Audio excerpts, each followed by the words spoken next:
And I'm going to watch the chat on my YouTube channel on my phone. Okay. Hi, everybody. It looks like we're live. Let me know if you can hear me.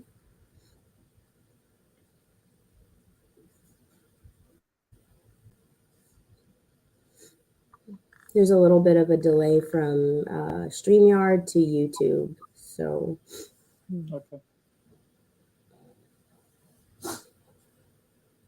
no, in the chat, please. Awesome. Hi, Sarah. Hi, JR. And Etheric Solutions. Hi, welcome. I've never seen your handle here, so welcome. I like newbies. All right, y'all. So, hi, alchemists. Welcome or welcome back. My name is Ava. If you are new, awesome. I love to have you here. We are back with full guest alchemists, and we have a new alchemist, Rachel, and also Joel Schafer. He is a perceiver on YouTube and also on Twitter as well. So I'm going to have you two both speak a little bit about what you do and who you are, and then we're going to go into this interesting topic. Rachel. Yeah, I'm an intuitive wellness coach. So that's one of the things that I do. It really sprang forth actually from being a postpartum doula, which was brought up just a few minutes ago. Yeah, just seeing that how much working with families and children and just seeing these dynamics, really seeing the struggle.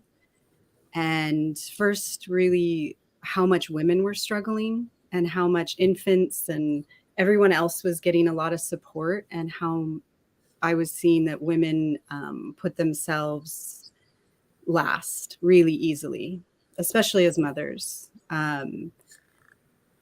And so, yeah, I just got this really big passion to dive into coaching and assisting women, and now assisting all people.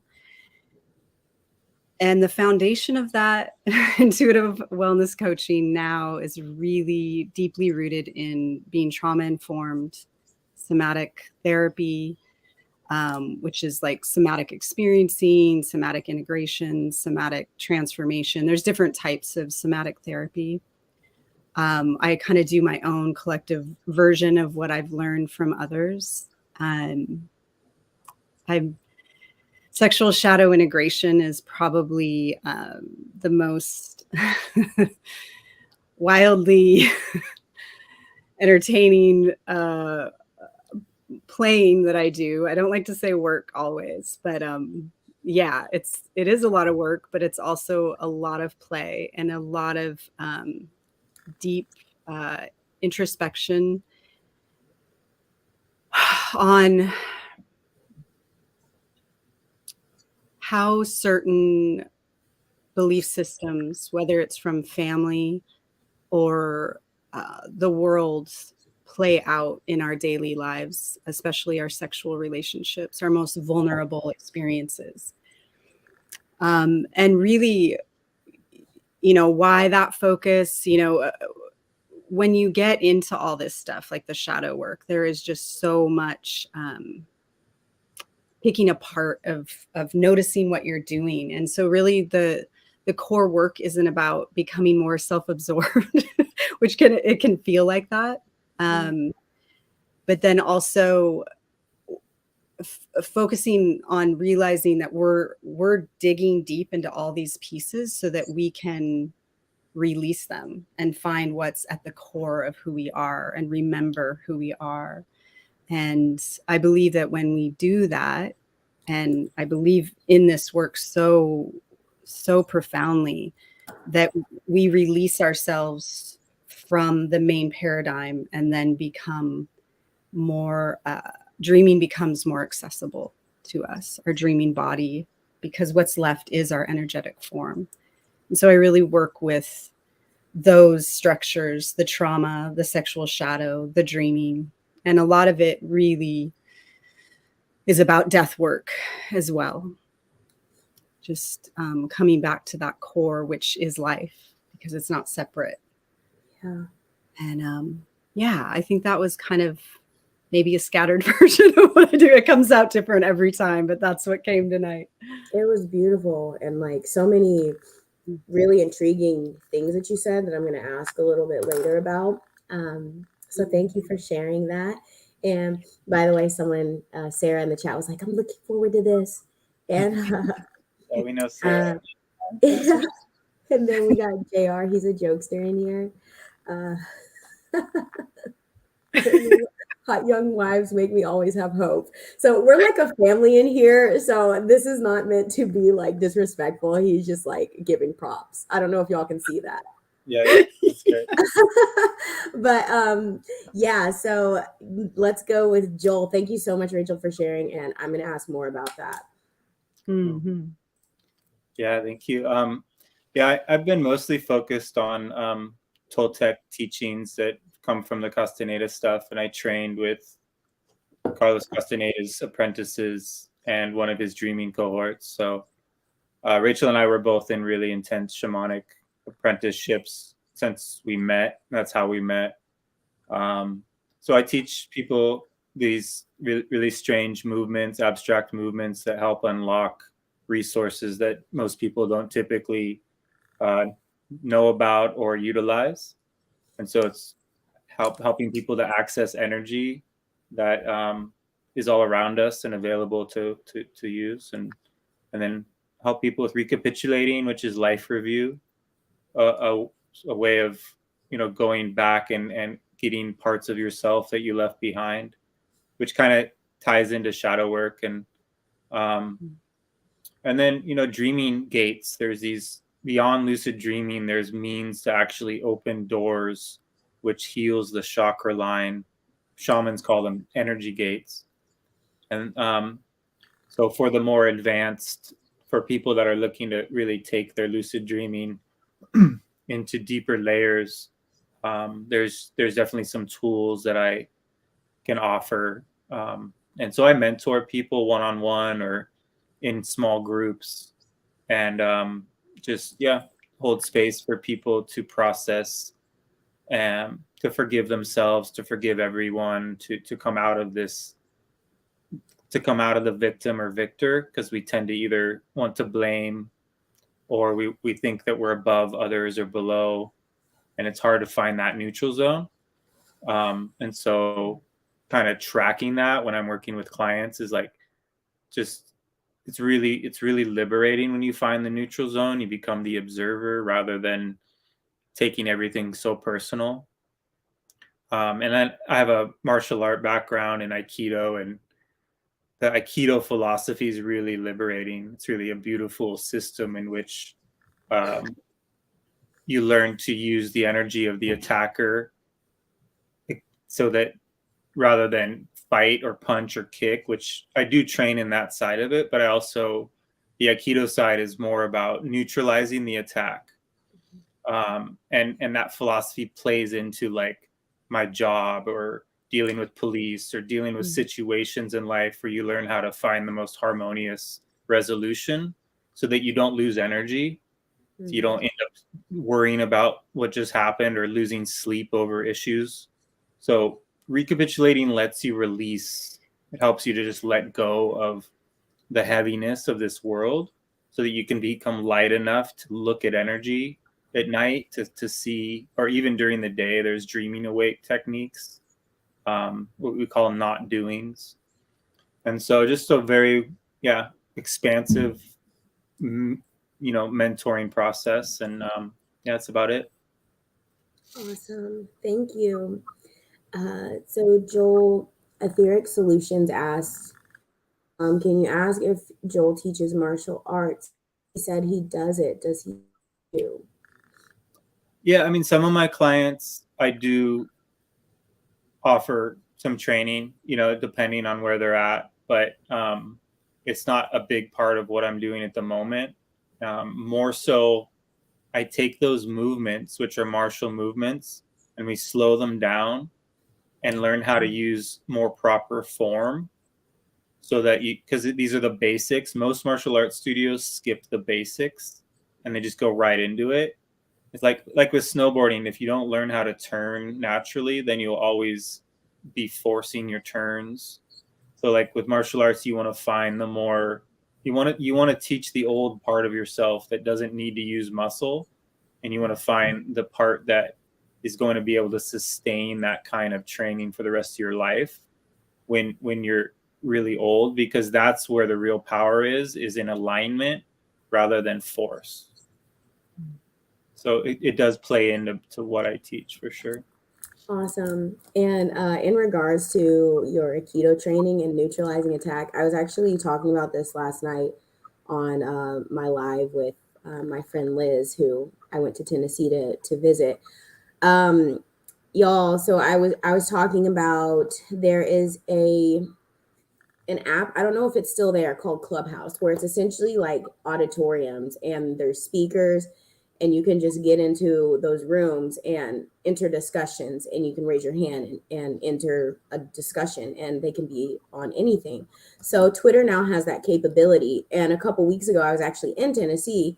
I randomly get on Twitter and I see that Joel's in a room, and I'm like, oh my gosh, Twitter has this, like what? So I hop in, and of course he's dropping these bombs, and I'm like, oh shit. So I'm like, hey Joel, what's up? Good to see you. But there were so many things that you talked about, and the way that you speak in your background and your training and your experience, it can be very triggering for dogmatic Christians or people who are very tied to religion, and that's what they grasp to. And I saw that, I heard it a lot, and from two people in particular. And you were very good about like staying quiet, staying calm, listening, and then, sticking to your guns about what you truly believe and what is reality to you. Yeah. So that was really interesting to see. And I always love to see people who can like hold their center in the midst of somebody else, like, like getting kind of cuckoo. So that was, that speaks to your training and your ability to do that. So that was really neat. And mhm. You found spaces. Twitter Spaces is really great for that very thing. It's like you really do learn about your center, and Aikido is very much about finding your center and learning how to stay in your center and not get thrown off. And that's exactly what happens in life, is whether it's work or parents or kids or whatever, like there's always going to be new challenges to help us understand where we're really at. And if we can be honest about where we're at, instead of trying to uphold something that we think where we should be, then we're going to grow that much more naturally and harmoniously. But when you're pretending you're further along than you are, then you're just spinning your wheels trying to uphold an egoic projection of yourself. Yeah. And so it's good to have people like that in spaces that are really want to take you down for what you're saying, because you find out, okay, yeah, how much am I going to take on of that of their anger or their projection. So life is the world will teach you all the lessons you need. That's the main Toltec principle, is that you don't need to escape the matrix. It's here for us, like Earth School. And when we try to run and hide and, escape it on any level, we're really just running from ourselves. And so this empowers us to go back into the world and use it as a platform for evolution. Yeah. Awesome. I love that. So, let's talk about shadow work. You talked about, I actually put what is shadow work or recapitulation? So you said that recapitulation is essentially life review, and it ties into shadow work. So could you all talk a little bit about what your views of shadow work are, or recapitulation? Yeah. You want to go first, or you want me to? Yeah, I'll touch in more on the shadow work side. Yeah, it is. think, like I was saying before, you know, it is so much rooted in noticing. Shadow work is noticing and separating what is true to you and what has been told to you or programmed or imposed upon you. A lot of what we say, do, choices we make come from the places of like belief systems that maybe not are our own. And so just reviewing those and being able to notice when I said this, well, that didn't quite where, you know, like just catching little things, or especially, you know, shadow work is big in the reflection of other, right? So our triggers, shadow work is all about being triggered. It's like, yay, if you're fucking triggered, yes, bring it in. And like Joel had said, you know, this is for us. It's not happening to us. And most of when we get triggered, most of the time, you know, our defenses come up. And we end up usually suppressing or repressing feelings around those triggers, because people are going to help you by triggering something, and that emotional stir up is really what you want to investigate and learn more about. And the baseline is really when you're separating what has been, you know, ruling you and what is true to you, to have the utmost compassion for yourself, because it can be really full on in the beginning. Not wanting to be run by a system anymore, you know, just that rebel, that fight. But really honoring that old system was there for a reason and has a lot to do with our original traumas, whether they were, doesn't matter how we measure them. It's big or small. We all have different types of like original traumas and trauma responses, reactions.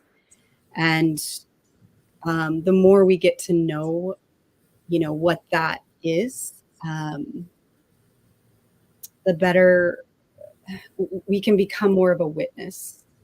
We're kind of coming out of the theater of life, right? Like this is a stage, we're a player, they're a player. It just kind of rising above the stage a little bit and saying, and where is this coming from? The somatic piece is really about getting into the body and out of the mind. So it's a little bit tricky. You're like, I'm going to notice. But somatic experiencing, Peter Levine developed a system called somatic experiencing, and it's very much rooted in noticing sensation in the body rather than figuring things out and trying to understand in your mind. You literally just feel sensation.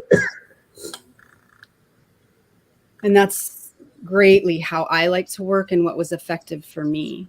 I had a like super trauma, and once I started feeling it, which is really, really quite tricky when a lot of times people leave their body with a traumatic experience. You're in the sympathetic nervous system. There's the parasympathetic and the sympathetic is the fight, flight, freeze, or fawn. All these different ways, beautiful ways that our, you know, biological being has designed to keep you safe from some trauma. And when that trauma overwhelms that system, those skills come up. I'm gonna fight, but then these types of skills tend to stick in the body and react to, like a good example is like, okay, I had a traumatic experience. I saw a grizzly bear and my whole being, you know, froze. And then because I didn't fully feel that experience later, and that trauma wasn't complete within my system, then later it becomes a pattern that is a trauma response. So someone comes around the corner and says, boo. And you're like, and you're going to fight to the death because you feel like it's a grizzly bear, but it's not. So that's the kind of stuff that I feel like shadow work naturally brings up. I have a hard time really separating shadow work from working with our traumas, because I really feel like that's it. Yeah, they go hand in hand, totally. I feel, at least. Thank you for sharing that. One of the series on my channel is Weekend Book Club, and I just finished reading through The Body Keeps the Score, which talks a lot about that in somatic therapy and like EMDR and stuff like that, or how theater programs or dance or yoga and things where people taught to bring their being back into their body and actually feel and not escape, because there are, like, for example, there's certain positions in yoga, like happy baby, where you're on your back and your legs are up, and it's a super vulnerable position. So for somebody who's been violated sexually, that can bring up all sorts of memories and like flashbacks and whatnot. So there's that whole like rewriting the I guess the energetic patterning when our bodies get into a certain situation. Or I don't know if I'm saying that in a way that makes sense, but the book talks a lot about how those repressed and suppressed emotions, traumas, fears, anxieties, whatever, get trapped energetically within our muscles or within our structures in our body. And, if we are our own healers and we're here to evolve and grow, it's our job to figure those things out, explore them and transmute them. So it's crazy and it sounds like a lot, but it's really beautiful and so rewarding, because once there's something that's overcome or a cycle that's overcome, or somebody says something or does something and we're no longer reacting and we can be the observer, that is so empowering. And it's about, this journey is about, I feel, coming back to oneness with self and with divine creator and with, purification of the soul. And I love, Joel has said it a few times, it's about getting lighter, because we come here and we're like burdened and like have a lot of stuff packed on. Like you were talking about programs and ideas and thoughts and patterns that aren't necessarily ours. Well, doing that shadow work and really reviewing our stuff, we get the opportunity to get lighter and take off the things that are not ours. So I really like that you said those things, because this is a great explanation. And I also wanted to ask Rachel, so you talked about the sexual shadow. I feel like I have an idea of what you're talking about, but I want to know more. So could you please expand on that? Because I totally feel like that is a huge thing, especially in our society where a lot of things are so hypersexualized and abuse and everything is so prevalent. So yeah, it is a huge topic, and one might even say a taboo topic in our society, in American society, and many other across the world. Therefore, so rewarding to dive into. Before I go, I can't quite get this out of my head. I just want to say, yeah, you said it beautifully, but I just want to backtrack and say, if you have had significant sexual trauma and you want to go to a yoga class or any type of alternative practitioner, first of all, yoga, the trauma-informed yoga is incredible. And you will find that happy baby won't be the first pose you do in trauma-informed yoga. But I just want to put it out there. Yeah, be discerning about the classes you choose and the practitioners you choose. That is such a big first step in self-care, is not just kind of going to any random class or activity, to really be discerning and check in with yourself. Yeah, so sexual shadow integration. Well, if you think, of your most vulnerable experiences, it would be probably who you have sexual experiences, because we are, exchanging, we are putting our bodies together, and this is how we procreate. And what is that? That is, I mean, really, what is that? We don't have the answer. It's like pure magic. And no matter what religion or how you describe and your belief system around it, it's still like, holy cow, whether it's the stork or, like, it's still fucking magic. What happened? How did we get here? So when we go, so it would make sense that when we go to have sexual connection with other, or self, that so much of everything can come up. This is the place where it can come up. So if you bring more consciousness to your sexual relating, you will get so many reflections, answers, clarities to what really is going on with you and your partner. And when you have this kind of ability to be vulnerable with each other, with yourself, this stuff is not easy. So I feel like sexual shadow integration is somewhat advanced, but there's always, like, to take it to these deeper levels. But literally, sexual shadow work can start with just the stroking of your hand over your arm, like bare skin, and just noticing that sensation, and doing that, over your entire body, and noticing what different sensations or thoughts come to mind on different parts of the body.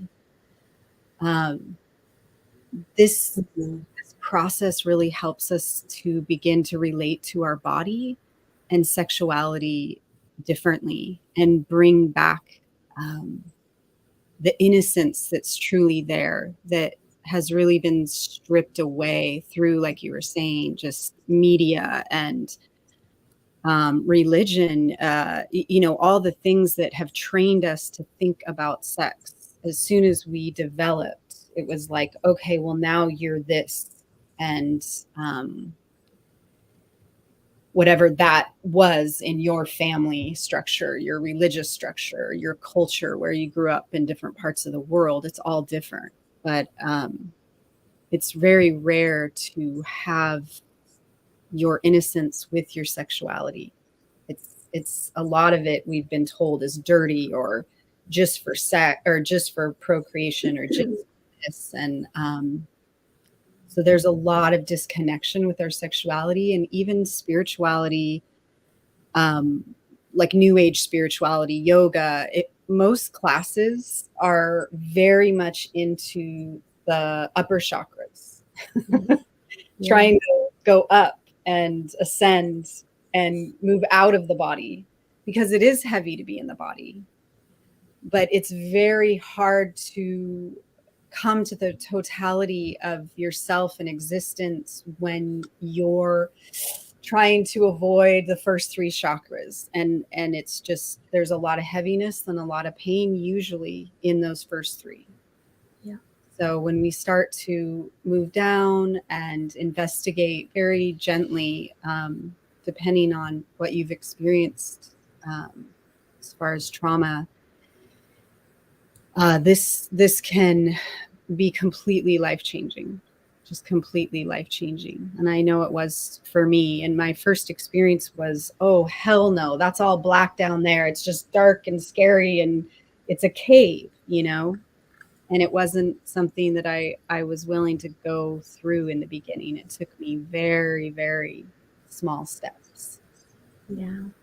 Yeah. That's so awesome. And thank you for sharing that.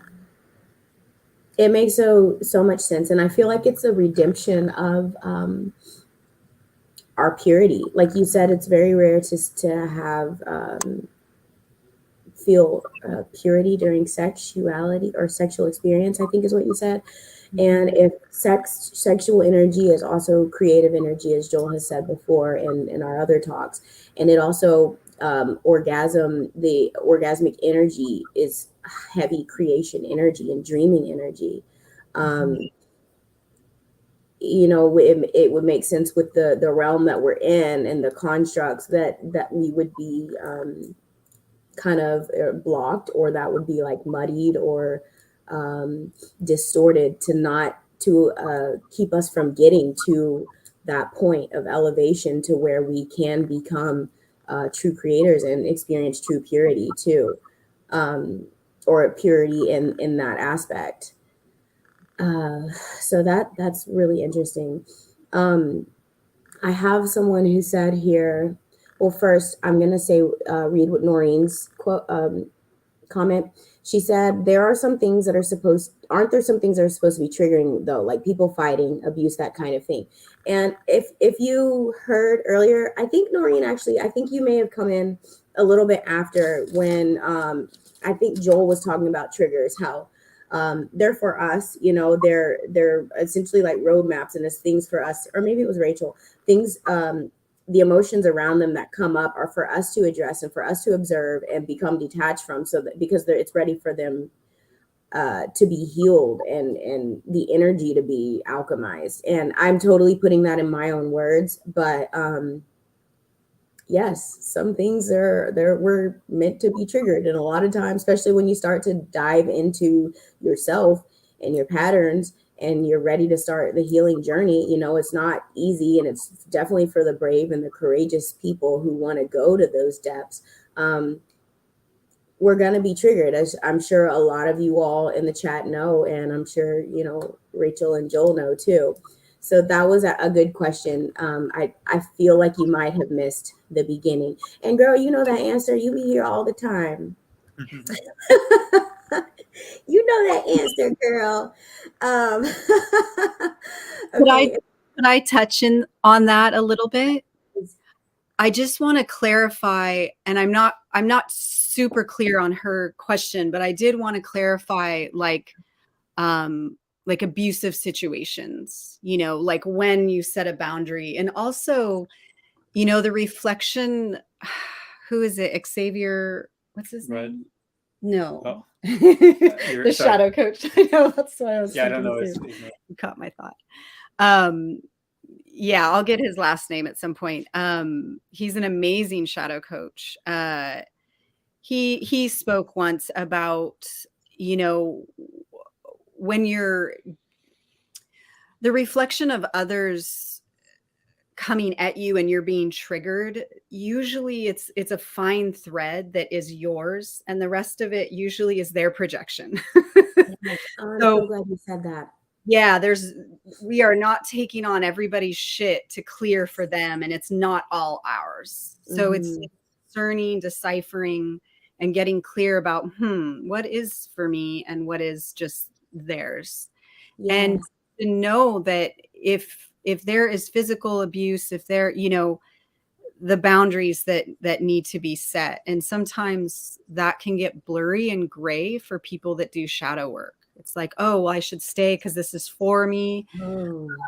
So yeah, I just want to bring that up, because no, it's not always, it is for you, but it's not for you to necessarily stay in it. It's like, oh, good to know, and I'm leaving, you know, my peace and work with that. So I just wanted to clarify. Yeah, thank you. That's really definitely really important to separate. Okie doke. So Sarah said this, that the way that you explain this is pure magic. It makes so much sense. Not a whole lot made sense before. All the therapies, and no one talked to me like this. And she put the little thank you hands. So thank you, Sarah. I'm glad you're finding this valuable. And we're gonna move on to Joel. What is shadow work to you? And talk also a little bit about recapitulation, because those two things for you are what you specifically spoke about. Yeah, thank you. Well, one of the things Rachel actually taught me or reminded me or helped me put words to is that, like, when an animal gets hit, like if you hit a deer with a car, the deer and it survives that hit, you'll see that the deer shakes out all that adrenaline out of its body. And we have that ability to really come to terms with the feelings that are trapped inside of us. And even if it's been 30 years, we can still learn how to consciously move energy through our system. It's designed for that. We have an incredible capacity to do so, but it can be embarrassing to move your body in strange ways or to shake. And so getting really honest about what is caught inside of us, and then having the courage to learn how to move it, whether it's through dance or martial arts.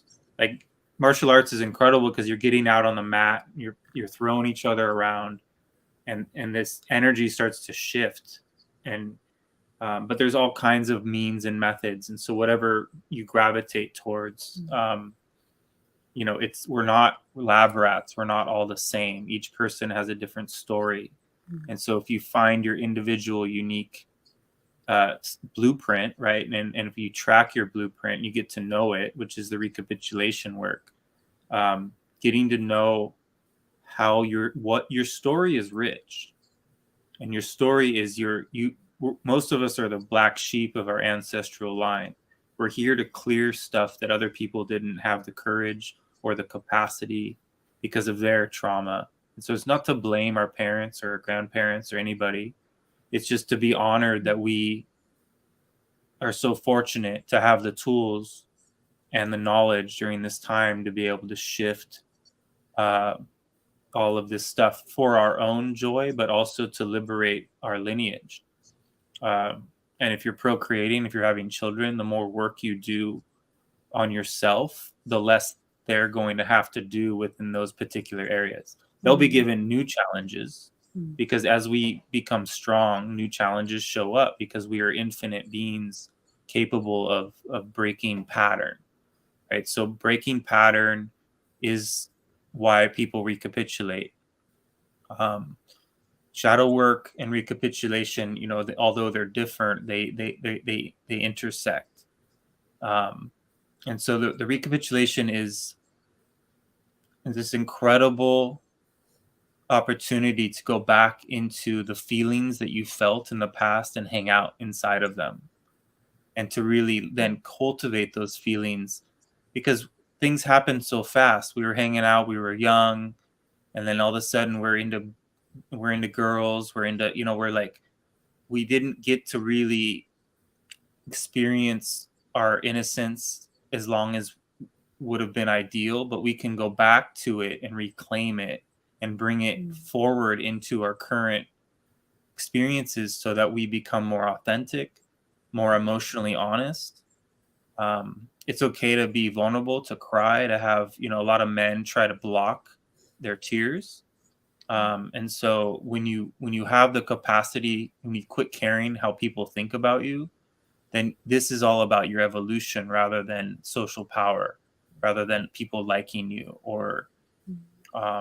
and so when you're truly pursuing freedom, then you start pioneering based on your unique blueprint, new neural pathways. I've said before, when you're forging new neural pathways, the creator force of this incredible system we're in, it lends you extra energy, because it in itself benefits from the work you're doing. Shamans say that we are probes of the energetic universe, and we've been sent out in order to gain new experience, so that the universe can expand, so that it can know itself even more. So we are not separate. We are not a creation. We are the creators too. We are just a part of it. And so when you really embody that and you start to experience that, you're going to go through some really powerful rites of passage as an individual, and that will naturally lead you to the recapitulation of some form. When you die, supposedly, all of your memories flash before your eyes, because your entire inventory is stored within your being on a cellular level. So shamans take the journey into their cells and go and clean their cells by doing a very specific type of breathing while reviewing memories. And when you can set the scene up of a past scene and really draw that scene in and then release it with the exhale, so you just inhale the scene and exhale the scene, you'll start to feel your luminosity return to you. The more luminosity you start reclaiming, the more empowered you start to become, and the less you become attached to your fellow man and woman, and you start to become really more connected to the earth. You start to really, because the Earth Mother, we're like in her dream, and we're intimately interwoven with her intensity, with her intelligence, and she can usher us into different layers of her matrix, not the matrix, but the Earth matrix. And if you spend time forest bathing, going into the woods, taking off your shoes, grounding, opening your chakras, not forcing that, but just allowing the breath work to start to make you feel things more intensely, you're gonna feel a little scared, but you're gonna feel liberated. Anytime we face our fears and really open ourselves up to all the feelings that we have access to, it's so worth it. You end up feeling just really cleansed. And that's what recapitulating really is cellular cleansing. But what it does is it makes, when you're reviewing your life, you're starting to see your blueprint and the kind of armor that you put on as a child. When somebody made fun of you, when your parents told you to be quiet, to quit doing this, you shut down a part of you that was trying to express itself. And then that because we're so young, we set an intention at a young age, and that intent's actually really powerful. We tell ourselves, oh, I'm not supposed to do that. I'm not going to do that anymore. Or they told me not to do that, so that's all I'm going to do. And then we set ourselves on these courses that are almost impossible to get off unless you find this work or something like it, because this work, it does something really unique in which it gives you access to it. But if you're constantly talking to yourself and if you're trying to maintain all the different things that people are telling you about you, and you can't let that stuff go, and this is where boundaries come in. Having healthy boundaries in your life so that you're not taking on other people's stuff. You're not trying to show up to every person's party and maintain, that's why really powerful people have really small circles, because if you're spreading yourself out, then you're not going to be able to really get to know yourself. And to know yourself is to know that which bestows awareness, which is that creator force.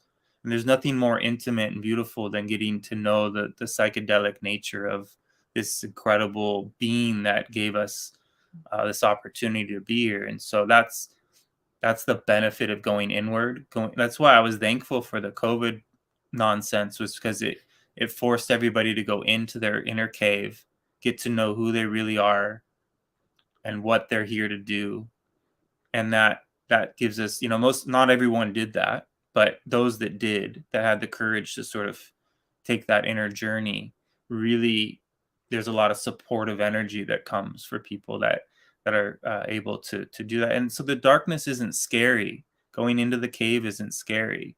It may seem like that at first, but it's really actually really healing, and all these incredible feelings are in there. There's also some heavy unprocessed feelings as well. And so learning to make peace with that balance, that there are going to be uncomfortable feelings to navigate. There's also going to be a lot of youthful, joyful energy that's been waiting for you to reclaim. And that's the inner child, inner seer work that comes to play when you recapitulate as well, or do shadow work, or work with a therapist that knows what they're doing, that isn't just basing it on the Rockefeller indoctrinated programming that most universities teach. So we do want to honor those that are breaking these patterns of the academic system that we've been given was based on a means to make sure that we don't evolve. And so we're coming out of that projection of the past now and starting to find our own ways.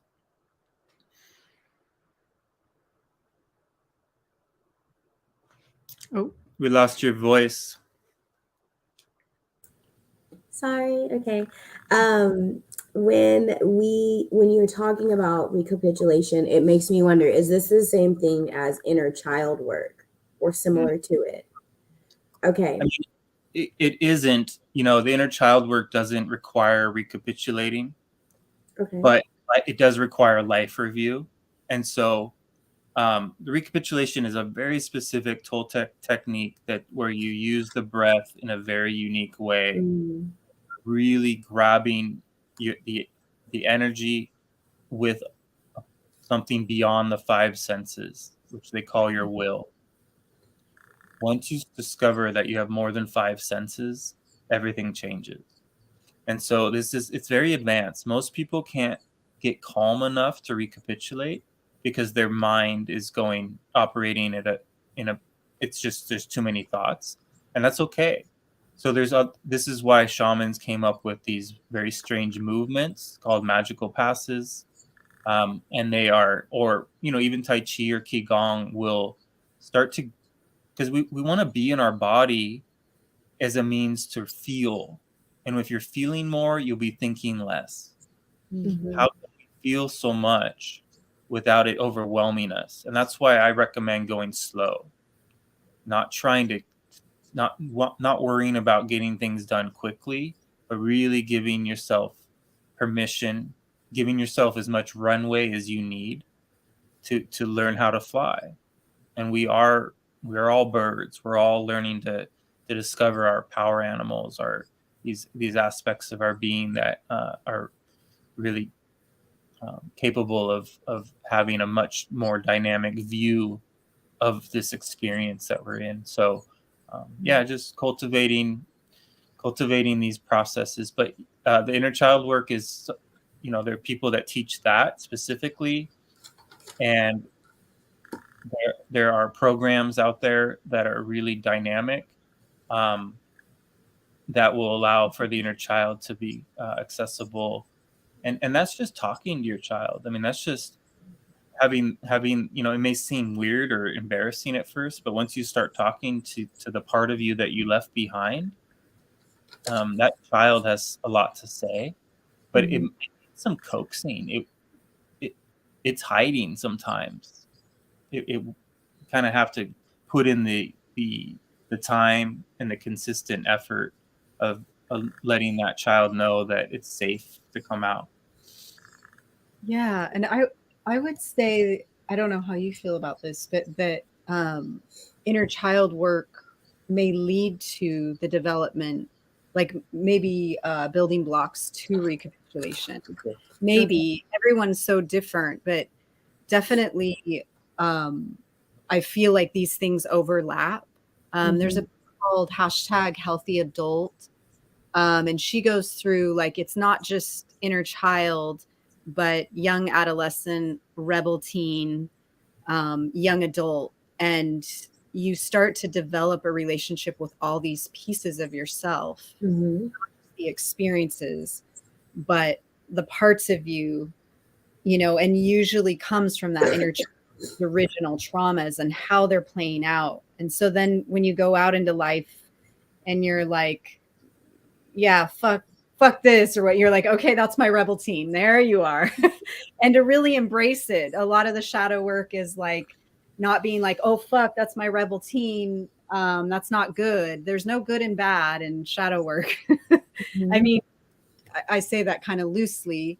It just means we're developing the gray area to integrate. A lot of this integration comes from, we were just talking about this, like having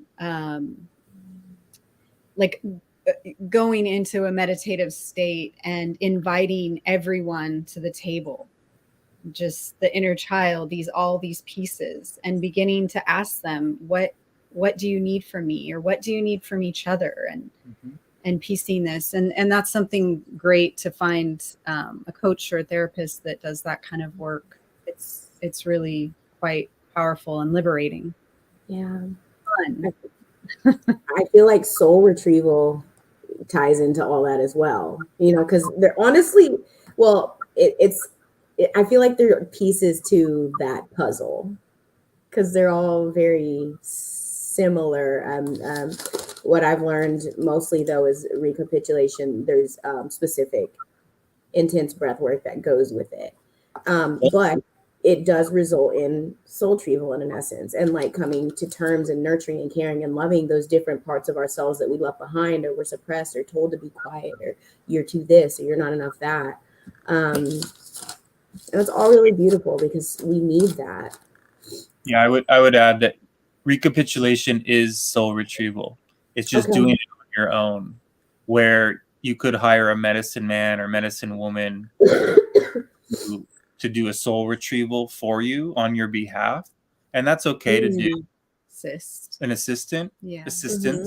And that's how we, we spent times with really, really rare, powerful people, especially later in life, or after working with some difficult challenges with male shamans. We found a female that was incredibly gifted, and we found a few more scents. And when you, that may be a stage that people want to start with, is, putting yourself in ceremony and being given that kind of support, and getting to know that just the kind of feelings that stir up. But ultimately, the recapitulation is a much more empowering way of soul retrieval, because you're not needing, you're no longer dependent on other. And that's very empowering when you have your own center and you're not handing your power over to someone or putting them on a pedestal. And because all of that are kind of the stages we go through. It's natural that we put people on pedestals, or that we look to them to save us, and we become a little desperate, and that's okay. But eventually we can start to realize, oh, I'm changed now, and I don't need to look to others. I have these tools that I've gained, and I can start to utilize them, and go from there. Yeah, awesome. I want to do ceremonies so bad. Like I'm the crazy person that's like, everybody's running like that way, and I'm like, I'm diving in, let's go. And even though like I dated a guy back in Florida. He was, I think I've talked to you about this, Joel, but he was Brazilian. He grew up in Brazil. He spent a lot of time with indigenous people and stuff. And he did he did Budo, and I think he did some Aikido as well. And started to teach me a little bit, which was really cool. But anyway, he had done ceremonies, and we talk about a lot of stuff like that. And I'm like, I'm just a person that I'm like, I want to deal, like, I do a lot of, I'm already on my own. I'm just like constantly asking for lessons, or like looking for something, because I'm like, I want to just, get through my crap and blah, blah, blah. And I don't know if that's a good or a bad thing that I'm just like doing it, because sometimes I have to like remind myself to come up from air and don't be so crazy. But and I've done mushrooms on my own and experienced so much healing through that. And I love and respect mushrooms so much, and for the healing properties, and just like the insight that I get in the release too. But yeah, I would love to. There's like this like primal, when you talk about like Toltec or shamanistic stuff, there's this like primal knowing in me that feels like I've been drawn to that my whole life, because I feel like it's something that I've done before, or like it's like I've been there, or I've been one of those beings or something. I don't know, but I'm just like, yeah, let me get to that, I just want to get involved with that at some point. I'm not quite there yet, but I'm really looking forward to it because it's going to happen. Yep. So, absolutely. Good for you. All about getting lighter. By the way, the chat is really enjoying this. Let me see. A lifelong practice, shadow work. Yes, Mark. Agreed. Okay, so my next question. Now let's talk about between men and women. Does shadow work or introspection, any type of this inner healing, does it differ between men and women? Does it or can it?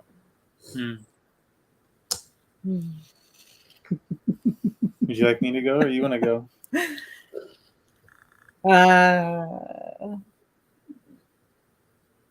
Yeah, no, you go. You go. So essentially, men and women, men have feminine attributes, women have masculine attributes.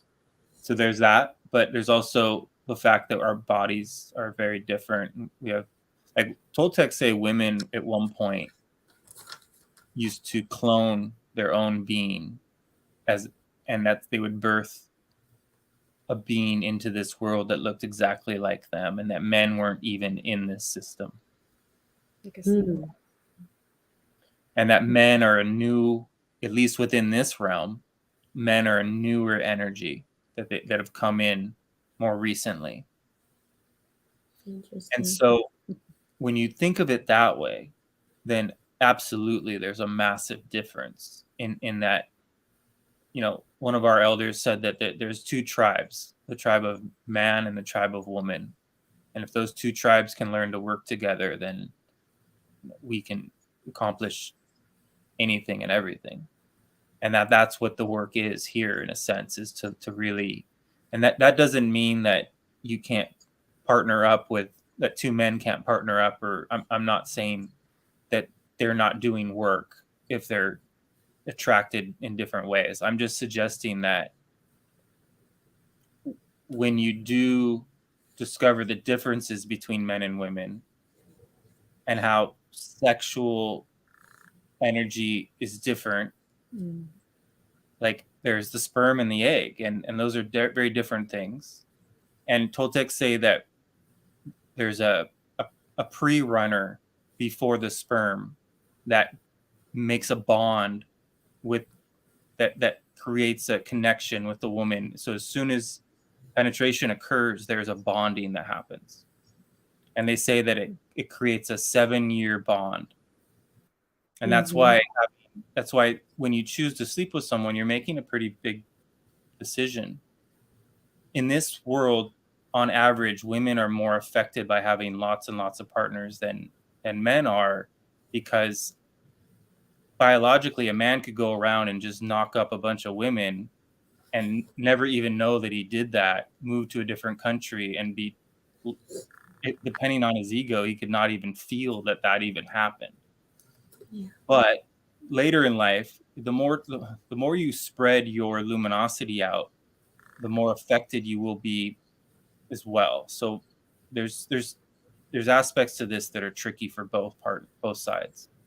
But the fact that a woman can conceive a child and carry that child, the choice to have a partner is such a much more intense decision in that respect. The repercussions are massive, because whether it's an abortion or an adoption or full-term birth and you raise a child, those are all really intense things. Massive, major life decisions. Mm-hmm. And so we have a history of men having multiple wives, concubines, and those type of men that do that, they get a lot of power from having lots of women. Shamans learn how to take female energy and use it for power. And so in that respect, the sexual shadow work is rather intense when it comes to looking at those dynamics. And so But ultimately, our armor that we have is not that different. When your armor is keeping you from feeling your feelings, that's not much different for men and women. Your wounds, your sexual shadow wounds, the parts of you that are unresolved. You know, if a girl made fun of me at a young age, and how I took that on, and then how that plays out in the rest of my relationships with women for the rest of my life, or if a woman was made fun of by a man or by a boy at a young age, then so we are very similar in so many ways as well. But getting to the sexual energy part, I just think it gets rather, it's important to acknowledge the differences, and understand why, because sex is, when we're having sex with someone, we're exchanging power. Mhm. And when we don't acknowledge that and try to make it casual, or try to have expectation that my partner should provide sex for me, and not acknowledge that it's a massive exchange of energy, and you're taking on that person's stuff, then there's not enough respect. There's a lack of respect. There's a lack of acknowledgement of how that, you know, it just, each moment can fluctuate. And so you may be with your partner and everything's going towards sex, and then one of them's like not feeling it, and then and then that can create all these different complications and frustrations and stuff. But the more authentic and honest and real we get, and learn how to handle rejection, and learn how to not take it personal, and just be willing to face and look at ourselves, and instead of keep blaming the other person, you know, like, it's hard work to have an authentic and powerful partner who isn't just going along with things because they're expected to. Yeah. And so there's a lot of benefit from having a partner in this world, because you're going to learn so much about yourself, and you're going to learn so much about humanity. But it's also okay to be alone, and spend some time really learning about, you know, what sexual energy is for you without a partner. How do you learn about what you can do with your, like, that's what Toltecs do. They go inward, they use that energy for dreaming, you know.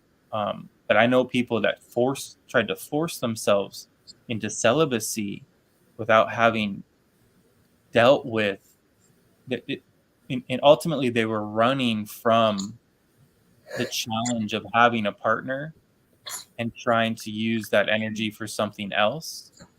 And then they were avoiding and repressing energy, and it can backfire on you, and it can build up, and even cause, according to yoga people and Toltecs, it can be a major cause of schizophrenia, because shamanic experiences and schizophrenic experiences are not that different.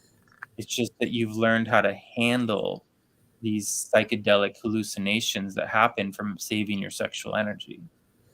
So I know that's a lot, but that's my version of sort of that yes and no. There's differences, and then there's also aspects that are just absolutely similar.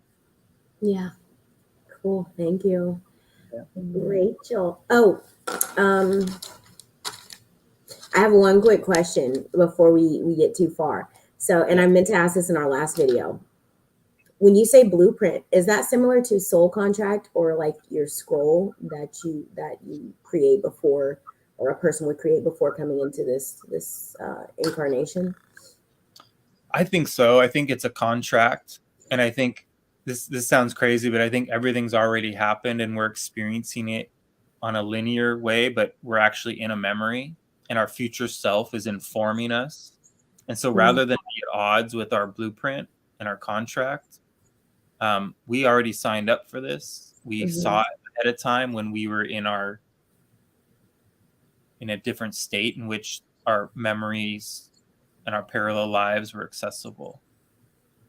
So yeah, it's but the blueprint can be, the cool thing what Toltecs do is they erase their blueprint. They erase personal history so that they can live in the now. Hmm. You don't want to be living in the future or the past. Ideally, you want to be present, because that's the present. That's where you receive the gift of existence, and that's where eternity becomes accessible. Yeah. And if you have an eternal moment and you realize that you can mount that moment and transcend time, then you go into a totally different process, and you start to value life as it is rather than trying to make up for, or trying to always get to the place where you think you're going to be happy. Mm-hmm. It's like on mushrooms, it's like it's all right there. And we want to learn how to live in that kind of mushroom like state, so that we're really feeling our feelings. Our chakra system is designed to have ecstatic experience, and that's where it will heal, is when we gain access to it. That's going to make you feel your feelings, which is going to be a lot of sadness and a lot of joy. And mushrooms will do that. It'll bring up a lot of all the feels. So Yeah. Awesome. Thank you for answering that. And then also another thing I meant to ask you in our last video, when you talk about luminosity, and I think you called it the luminous body or something like that. Is that the same thing as what people call a light body or an etheric body? well, there's a couple different. We are a physical body with inside of a luminous cocoon, and That's what everything it was. everything that is alive has a cocoon, and it's like an energy cocoon. But we also have an astral body, which is different than that. And so we are multifaceted creatures. And so when you lay down at night, your body stays in the bed, but your astral body takes off. Your cocoon stays with you in your wrapped around your physicality. Because if it opened up, you all your life force would escape and you would die. And so our cocoon, we want to take really good care of ourselves and listen to what our body is asking for, because it's essentially the luminosity is informing us that we're too open or too contracted. And so the movements that I teach and others do are to expand and contract, and so that you're taking care of your cocoon, which allows your dreaming body start to become more available to you, because you've created the environment in which, or your astral body, dreaming body, same thing. It, when you give it permission to take a more unique, to have more access to life, rather than just when you go to sleep at night. You can play with your astral body during the day. Mushrooms will bring that forward, and you start to feel multidimensional. So yeah, these are different things, but that doesn't mean that they're not interconnected. Everything is working as one incredible intelligence system. And when we stop thinking, our silent knowing helps us to understand how all this works. But when we're trying to intellectualize it, it doesn't quite get to the place where you really have access to that knowledge. You would just be copying information, trying to speak of something that really isn't a fully embodied experience. Right. So could that be the same thing as an aura, or is that just, well, the aura is still different? The aura is the film around the luminous cocoon. Okay. And that film can rise or fall. So some people have very weak auras, like they're gone. And some people's auras are just brilliant. And that's confronting to talk about, but it is what it is. You just can tell. And it doesn't mean that the person with this brilliant aura is safe to work with. They may be using their power in ways that are not to that are not beneficial to you. I've met really powerful people who have incredibly brilliant luminous cocoons, really strong, but their agenda is actually really out of balance. So, but there are different hues, and then there's these all kinds of colors that, and so like shamans learn to look at a plant in the wilderness, and they can tell by its cocoon and the color of the film, the aura around the cocoon, whether it's a power plant, whether it's medicinal, whether it's food, or poison. And that's why shamans, we've yet to catch up with what shamans have known for thousands and thousands of years, because we got all into the scientism, into this academic nonsense of where everything can be evaluated under a microscope.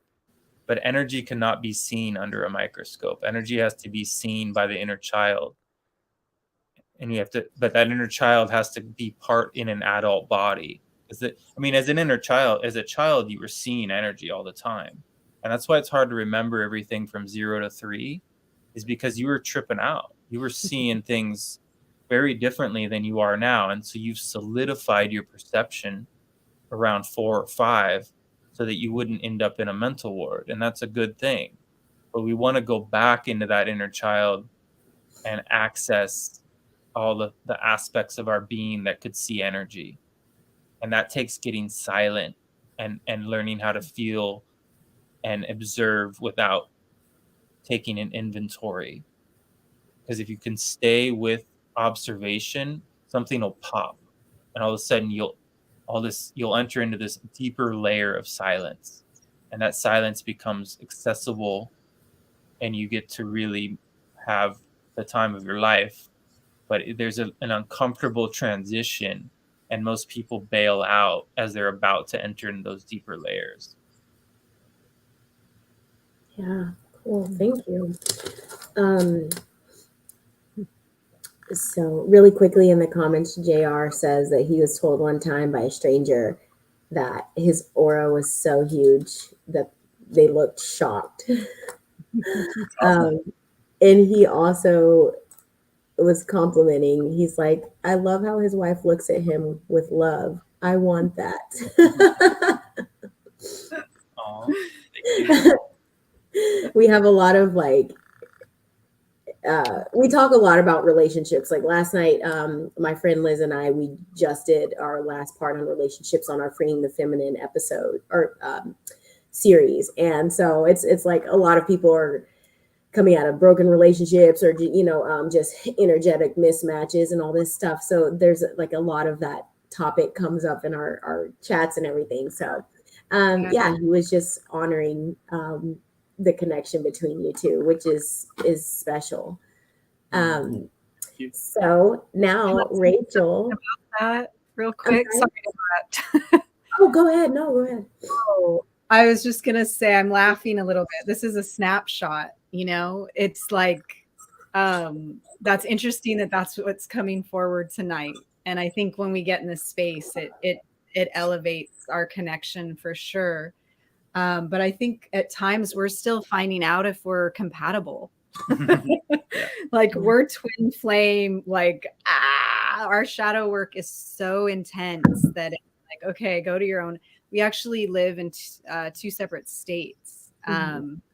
So just to want to throw that out there that, you get to know us. We represent it a lot, the total picture. Because it's never easy, even though there's just a ton of love between us, absolutely from the get-go, it's all sides of the coin all the time. For sure. That's good. It's authentic. Okay, so now Miss Rachel, do you think that shadow work is different between men and women, and how so? Ooh, yeah. You've put this out and I've been laughing and resisting and okay, I'm resisting. There's something to notice here. Yeah. For me, it's almost like a political banner of oh gosh, here we go. Man, woman. and really like how those terms are in certain circles or political stages are becoming obsolete or like a taboo word to say. I fall very much in the middle of, I have friends that are siding this way, friends that are siding. I don't personally love to side. Shadow work is very um, about the middle path, I believe. And that's more natural to me when all of this political stuff came up. So I guess I want to bring that up and address kind of the political banner. And I don't know what that means, but I, in terms of, I think Joel actually, because we talked about it and I told him I'm struggling with this because of people's different viewpoints. And I'm one that is just not eager to let go of the term man and woman. And I do believe that there is these different energetic configurations, as a man with a lingam, which is, a penis or cock, a woman with a yoni, these energetic configurations are differences. And how that plays out in shadow work is such a good question. And I think that I don't know the answer.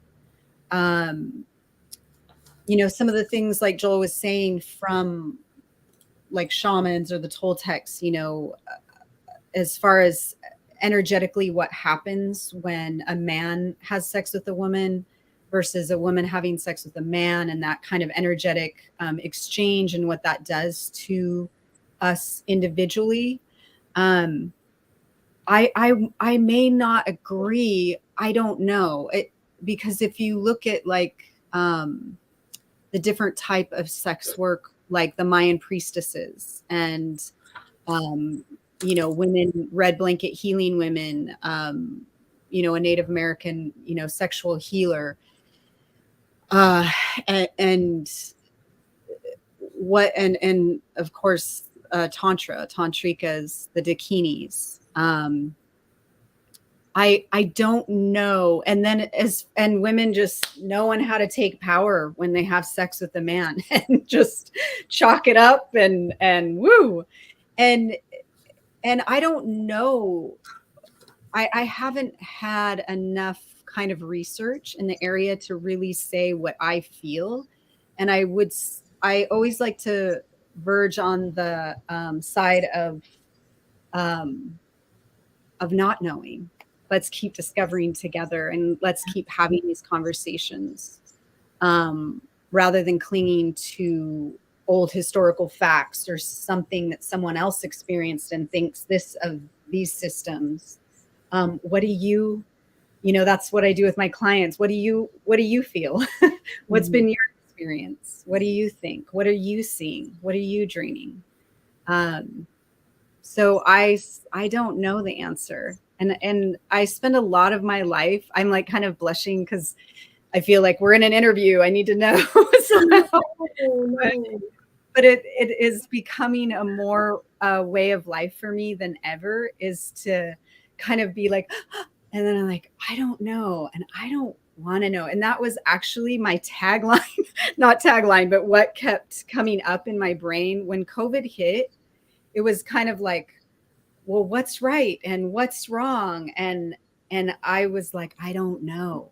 And I rested into that fact of just of not knowing. And what a beautiful space that has been to cultivate for me, to not know, because I've traditionally, and still do, I'm caught in this like kind of perfectionist control, hypersensitive, hyper aware of so many things.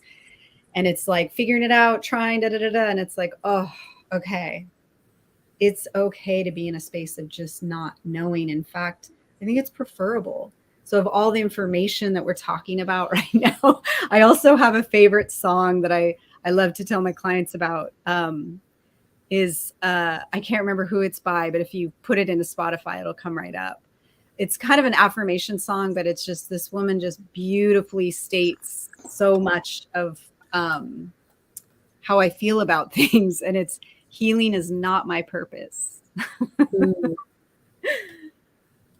And after a long journey of trying to heal a body that, fell apart, dysfunctional, was in bed most of the time of my adult life, and, chronically ill, really from birth in different ways. And it was all about trying to get this body to heal, and then just accepting it where it is and what's going on, even the pain, like really not trying to find the salve to the pain. It was really, and I believe the shadow work is it gets really profound when I wanted to actually call my business like last month and because when we can experience pain and suffering, and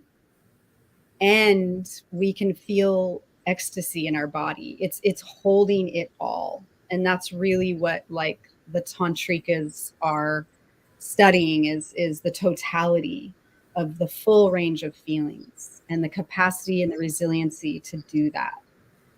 So it's like, oh, I'm feeling this today, I'm feeling this, and not getting caught, like letting that move and being like, okay, and I'm feeling this, but I'm going to honor, not going to like push, override that feeling, but I'm going to just notice more feelings in my body. Yeah. That's like the beautiful surrender. And a big aspect that we've been talking about in freeing the feminine is flow and surrender, and allowing ourselves to fall back into the divine femininity and out of the masculine. I got to have plans A, B, C, D, and this has to go this way, and I got to make that connect, because I'm very like, I can get like that too, where my mind is just like this super processor, and I'm taking in all this information, and I'm like, and needing to know this, that, and the other, and I have to be like, you got to chill out, girl. Like it's okay not to know, and it's in order for these things, certain things to come in that I'm like, envisioning or like working on creating bringing into my life, I have to let go and take my fingers out of the pot, so I actually really like that you talked about like just kind of being like, okay, okay that I don't know. And I also really love the fact that you brought up, because this is going to be actually very vulnerable for me to talk about, but whatever, I talk about a lot on my channel. So I love that you brought up the priestesses, like the high priestesses, and like the what is it called in Egypt? Like the sex, not sex cults, but that sounds, Like I don't know, but huh?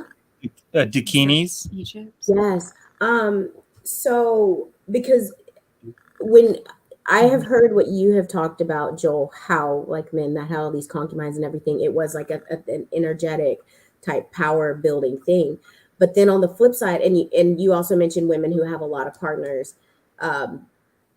might it could be energetically like detrimental for them possibly. And I'm using my own words. But I have the mindset where like the opposite, where like it's like a reverse harem for a woman. Yep. Y'all, like that feels like something that I've done before. Yeah. Like, and it feels like it's something that like I get it. And like there, like sexuality as a woman, that is one of our weapons that can be used in a beautiful way or in a way to harm. And like we can harness that and that power and whatnot. And I know y'all, this is a lot. You weren't expecting to be hearing about whatever on a Monday night here, but I'm just being real, like, because we talk about that and I'm like, yeah, like I get it. Like I could totally see that. But I feel like what it comes down to, again, and it's come up in this conversation, is every individual is so different, down to like, I don't know if it has to do with balance of masculinity and femininity at the time or whatever, and how they are going into those situations and what they do to harness, because everybody has a different level of mastery when it comes to those things, or are not able to master it, and they get, stroked by whatever they're going into because they're not prepared. So really, really interesting. And I don't know. I feel like there's also a part of me that feels like, okay,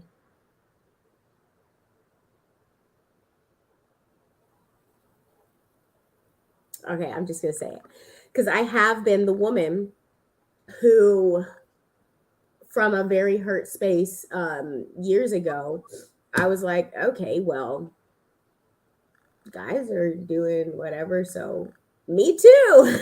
And I'm just like, out there doing whatever. And I did it from a space of being hurt and wanting to like get ahead of being hurt. Yep. So I see that the multi-partner thing can be that from both men and women, being afraid of being hurt. So there's like the flip side, there's a polarity to everything. Yeah. The sexual shadow, actually, the training that I had, I'd love to put this out there too. The Shakti Shiva Academy is what I'm in, and work with them. But I've been in their school it's an academy that I've been with for over 3 years. The baseline of all of this, really, or most of it. But the sexual shadow integration is very much that. And I believe as well, in my past, being part of what maybe you would call a harem. I was in a Native American shamanic cult where I was one of the red blanket healing women. And when I was having that experience, this shaman was really, really powerful. It was a international, worldwide cult,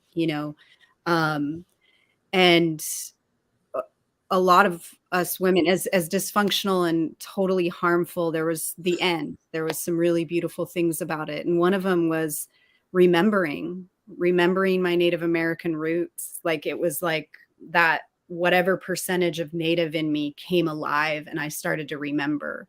So it's what they would call cellular memory, or genetic memory. I guess I call it cellular now, because I think our genes are in our cells. But also in that, and then also this Shakti Shiva Academy is very much Tantra inspired. There's some traditional aspects to it, but in allowing your body to awaken and connecting with all of your parts, not just the parts that you've been familiar. It's our most powerful center is our sexual center, you could say, because it is directly connected to our heart center and our heart chakra. When you get these two chakras working together and communicating, it's incredible. And I'm not a master of that by any means, but when you begin, something that can happen, relating to the Kundalini energy and beginning that Kundalini awakening, which I highly recommend to go slow if you've thought about going in that direction. You can very well have memories like what you're speaking of. And in the academy, it's something we do is really explore where we're at. And so there's no shame. That's like the first thing that goes. Like, it's very hard to evolve with shame and guilt. And so that's like the first 8, I feel like, is shame and guilt replaced by compassion and curiosity and passion and desire. And when you start to get passion and desire and like really rooting into it, your sexuality can, you start really desiring, and that can translate into other, and that's not necessarily bad.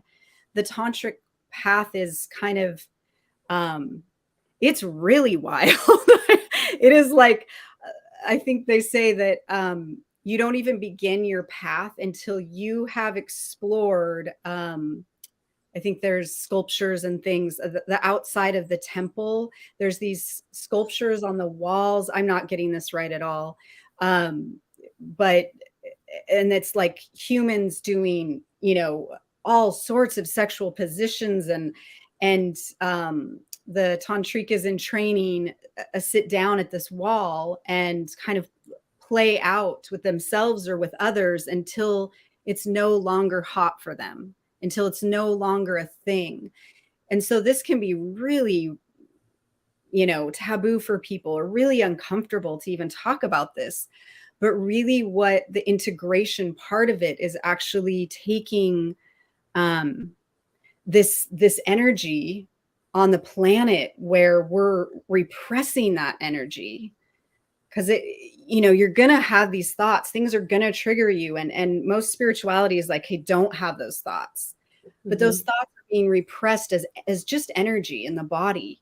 So when you come out of shame of even having that thought or playing this out, to be the priestess, or, you know, to be the celibate one, to play all the players in your life until no longer do they have any hold on you.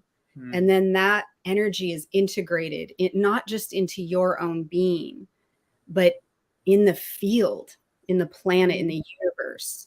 So something that is brought up is that when we can look at these like kind of negative things or really explicit things, taboos, and integrate why that affects our energy being, it is said that that energy can be felt through us, and therefore it can lighten on the planet. It can prevent pedophilia, because pedophilia is repressed feelings and a disconnection from innocence, and a desire to take what someone doesn't have but they need, and they're getting it in a really, you know, I feel negative, detrimental and abusive way.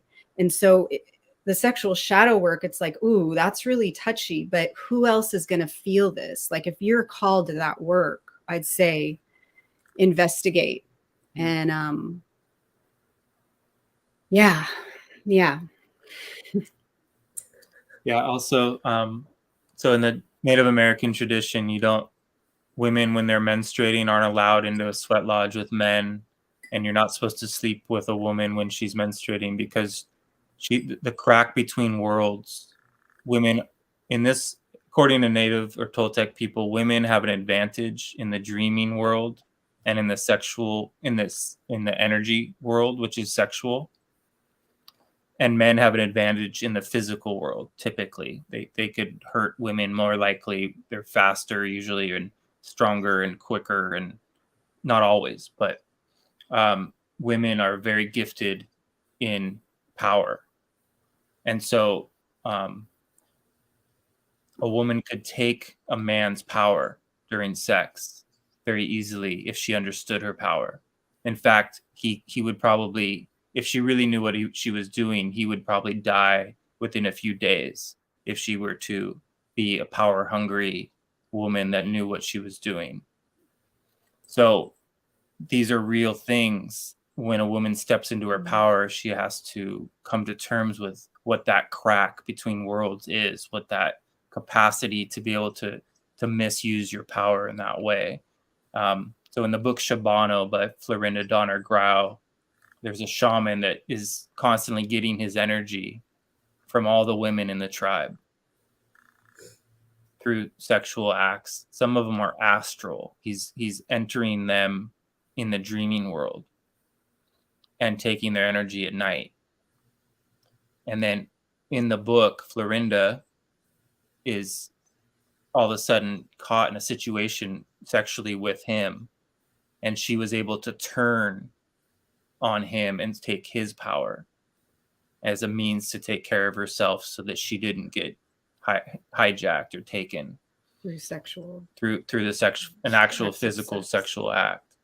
And so he had never experienced this. This is the first time a woman was able to turn what he was doing to them on to him. So these are real things to come to terms with, and that's why we do want to be very slow in becoming awake to our sexual power. But yeah, in this world, most women are not aware of their capability to do that. And so men take advantage of often will take advantage of that unconsciousness. And because we're kind of trapped in the patriarch part of this storyline right now, only because we've got trapped in materialism, we got trapped in the physical, but we're not just physical.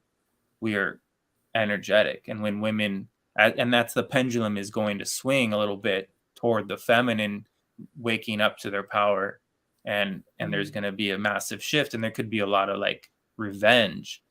And so so we want to kind of learn how to work together rather than to fight each other, at least those of us that recognize the benefit of doing so.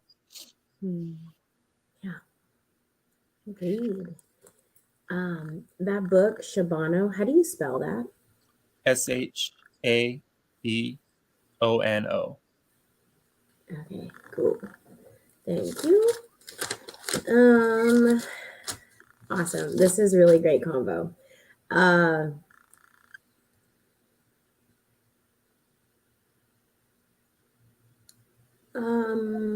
Okay, so I have one more question.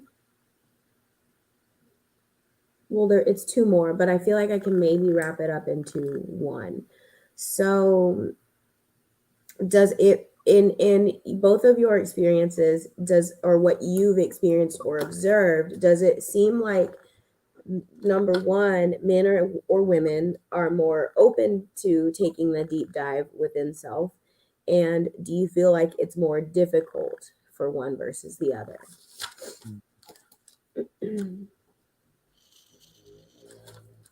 Sorry, the dog is snoring right here, if y'all hear that. So cute. Yeah, that's cute. Like really loud. I mean, my experience is mostly is women are more interested in emotion, or not trying to repress emotion as much.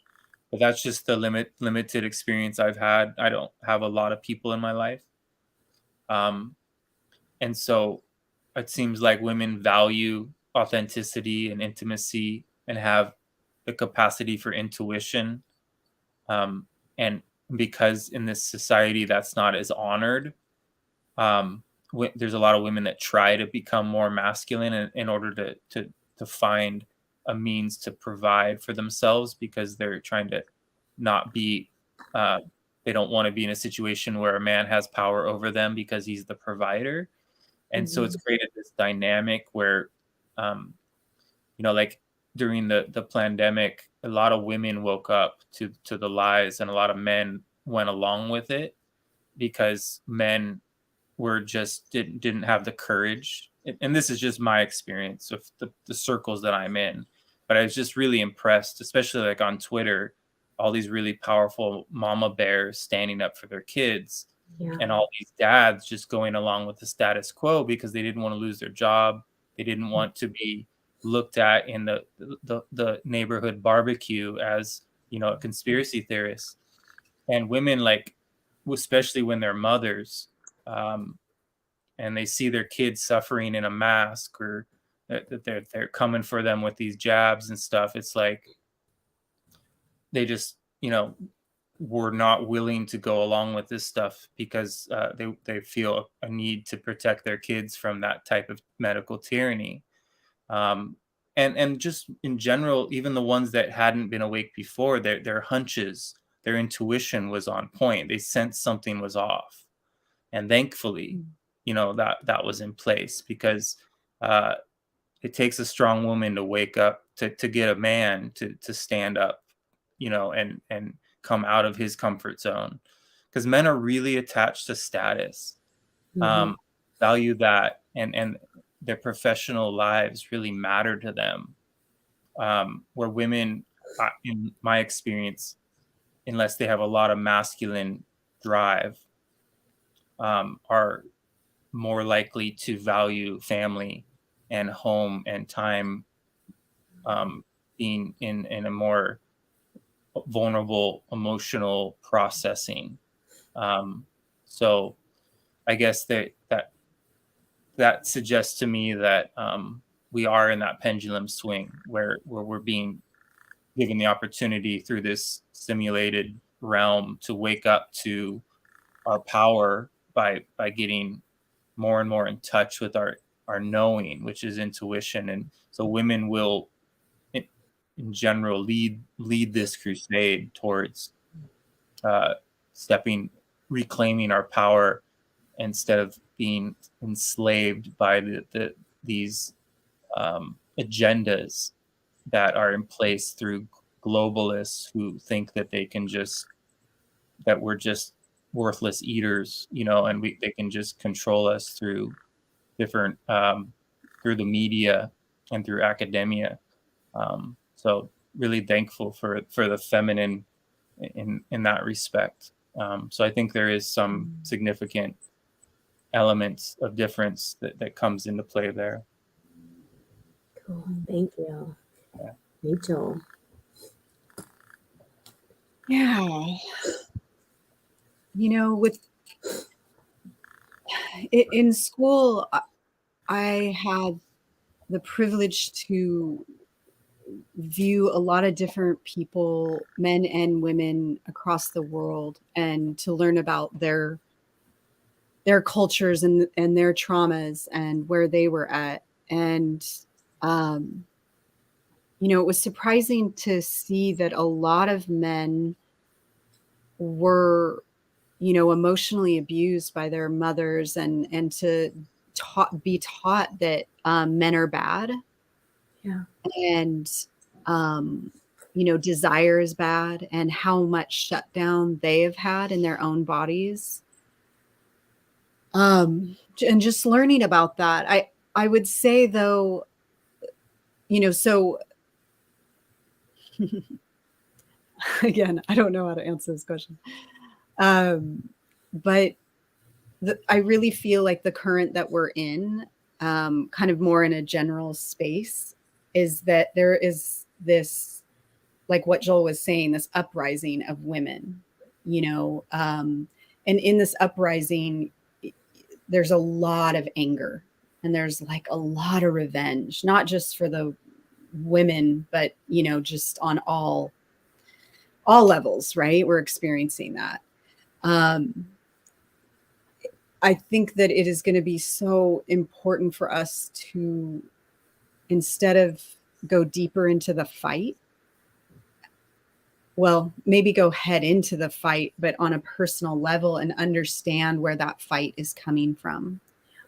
Because a lot of this fight is in the external world. And when we're trying to sort things out externally, that usually doesn't work. So it's like bringing it back into the internal and realizing that men are not the enemy, and to learn to find the bridge. And then not just men, but like the bridge of politics, the bridge of everything. How do we find this bridge and still stand for, what we feel is true to ourselves? But to I think a piece that was also really healing for me in school was, I want to quote my teacher, but it's something that men under this patriarch are actually suffering more.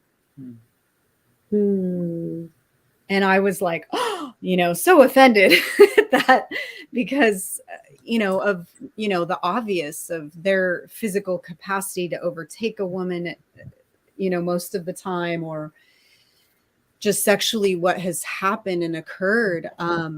It took me, up until 5 years ago to really see that differently, and to begin to not, have this angst or even hate towards men because of what has happened to me in my past sexual trauma and really just the trauma of the patriarch itself.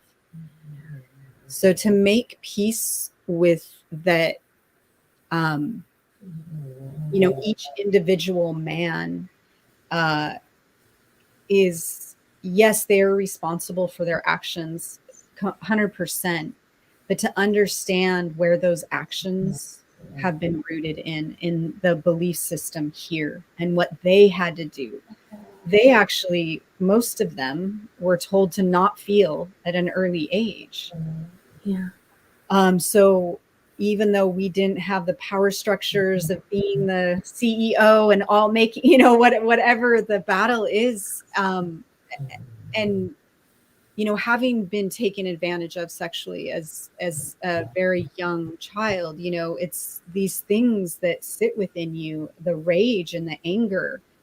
And I feel like that's appropriate to go through, to face your demons, to face these aspects of the shadow. But then there's this other place around that healing, parallel experience that can have compassion for the travesty and the horror of that. As that perpetrator, you look at the drama triangle, there's the victim, the perpetrator. The perpetrator is suffering just as much. They're trying to overcome their own inner victim. And so, but that takes time, but I feel like that's where the healing will occur. And again, I think that it just depends on the person as far as where they're diving in. But I like some of the points that Joel talked about. I think that women's, even though there can be great repression of emotion and feeling in a woman that I've experienced, it tends to be closer maybe to them because the world wasn't telling them to, they adapted, but men directly, it's starting to really change. I'm not saying that that's for everyone at all, but the majority from the past, it's been like, no, men, strength, don't feel, this is what's strong, this is what's powerful. So there's a lot of undoing there. I agree. I want to add in really quickly. So I do feel that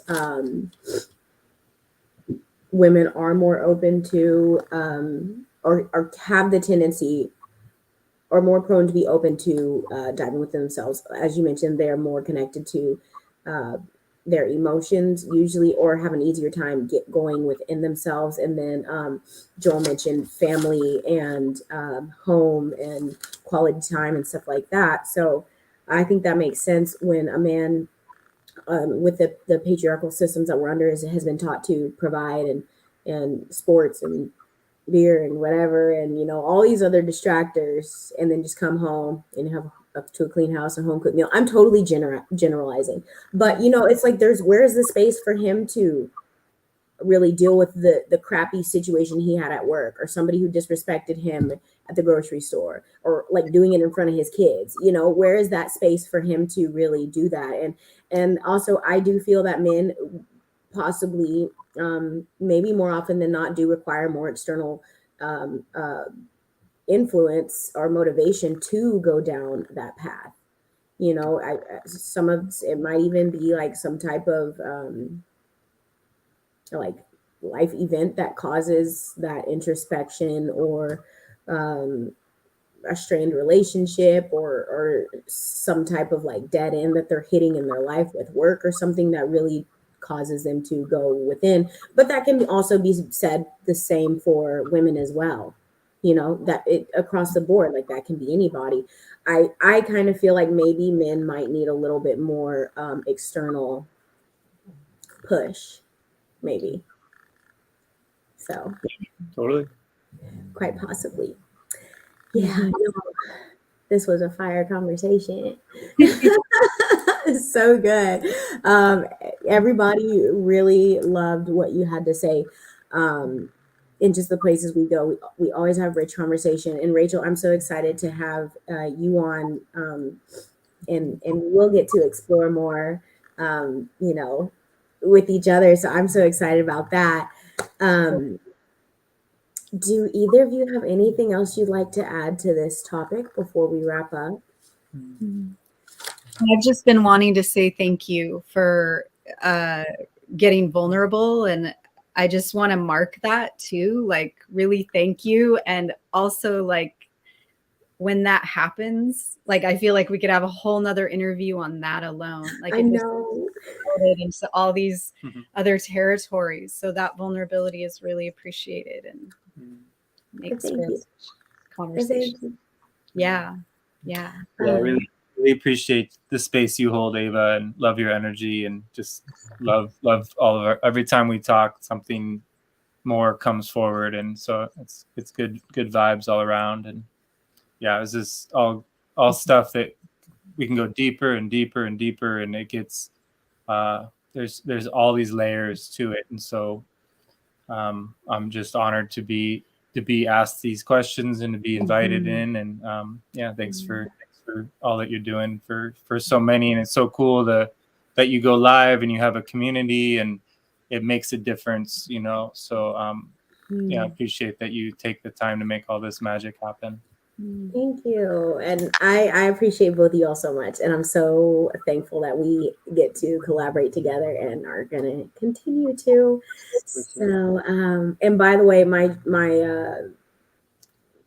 family, my tribe here, they speak so highly of you, Joel, and they always love the conversations, as I said, and they're loving you too, Rachel. So, yeah, you all, thank you so much for being in the chat and for your comments and everything, just interacting and being loving toward each other in there. So thank you all.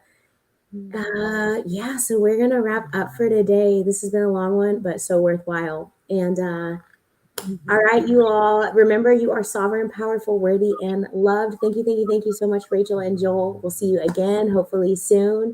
And all right, everybody, have a great night. I love you all. Bye. Bye-bye. Thank you.